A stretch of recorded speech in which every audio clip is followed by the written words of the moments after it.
Welcome everyone. स्वागत है आप सभी का। मैं विपिन शर्मा उपस्थित हूँ आज आपके लिए एक मोटिवेशनल स्टोरी लेकर। एक जयंती है आज, आप सभी को पता होगा, पंडित दीनदयाल उपाध्याय जी की।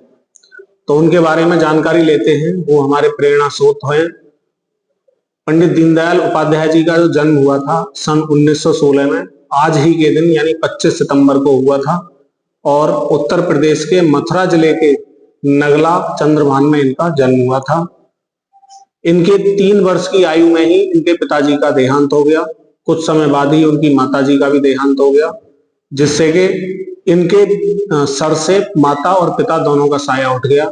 ऐसी विषम जो परिस्थिति आई, उस विषम परिस्थिति में भी इन्होंने अपनी शिक्षा अच्छे अंकों से प्राप्त की और आगे चल करके ये आरएसएस यानी राष्ट्रीय स्वयंसेवक संघ के एक सदस्य बन गए और संगठन की इन्होंने बहुत लंबे समय तक सेवा की। इन्होंने एकात्म मानववाद की एक विचारधारा प्रस्तुत की। उसके अनुसार विकास का अर्थ केवल यही नहीं है कि हम आर्थिक रूप से उन्नति करें, बल्कि विकास का अर्थ यह है कि वो व्यक्ति, समाज और प्रकृति इन सभी में संबंध स्थापित कर सके और इनमें विकास उत्पन्न कर सके। इन्होंने एक अंत्योदय नाम की योजना भी शुरू की। अंत्योदय का मीन्स अंतिम पंक्ति में खड़ा हुआ व्यक्ति भी विकास से जागरूक रहे, सम्मिलित रहे विकास में। उनका यही मानना था।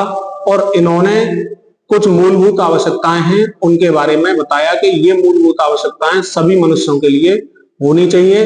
जैसे सबसे पहले होता है रोटी, कपड़ा और मकान, उसके बाद आता है स्वास्थ्य, और फिर शिक्षा, और फिर रोजगार। यानी ये जो है सभी बंधुओं के, सभी लोगों के लाइफ में आनी चाहिए, जिससे कि इनमें से कोई भी वंचित ना रहे। वंचित ना रहेंगे तो सभी विकासशील हो जाएंगे, विकसित हो जाएंगे। उसके बाद में बात करते हैं इनके आगे की जर्नी की। तो 1967 में इन्हें भारतीय जनसंघ का एक अध्यक्ष चुना गया। ज्यादा समय तक ये भारतीय जनसंघ के अध्यक्ष नहीं रह पाए।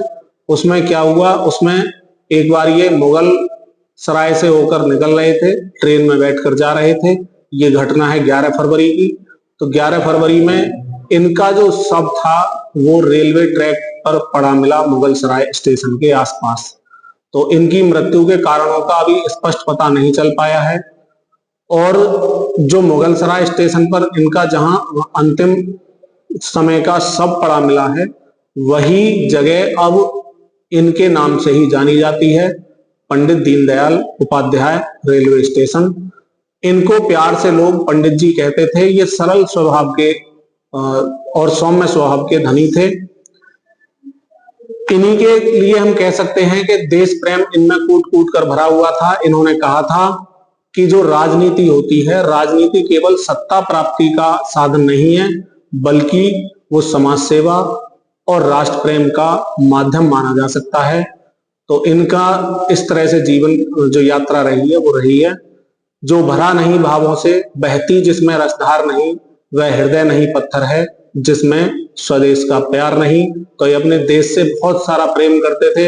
इन्होंने कहा था कि ये पश्चिमी सभ्यता है, हमारे देश के लिए हानिकारक है, नुकसानदायक है। वहां की जो अच्छी चीजें हैं उन्हें स्वीकार करें, आंखें मूंद करके पश्चिमी सभ्यता को एक्सेप्ट ना करें, स्वीकार ना करें। तो हमें इनके जीवन से प्रेरणा लेनी चाहिए और हमेशा स्वदेशी का पालन करना चाहिए। अंत्योदय योजना जो है 1977 में लागू हुई। जो इनका जो अंत्योदय नाम का शब्द आया था, उसी को ध्यान में रख करके आगे फ्री राशन देना कोविड-19 के दौरान, और अब तक भी वो योजना चल रही है। और बहुत सारी योजनाएं हैं जो गरीबों के लिए चल रही हैं। वो इन्हीं का उस टाइम का एक ध्येय था कि भाई गरीबों के लिए इस तरह की सुविधाएं होनी चाहिए। तो मिलते हैं नेक्स्ट वीडियो में। तब तक के लिए मैं विपिन शर्मा लेता हूं आपसे विदा। जय हिंद, जय भारत, वंदे मातरम।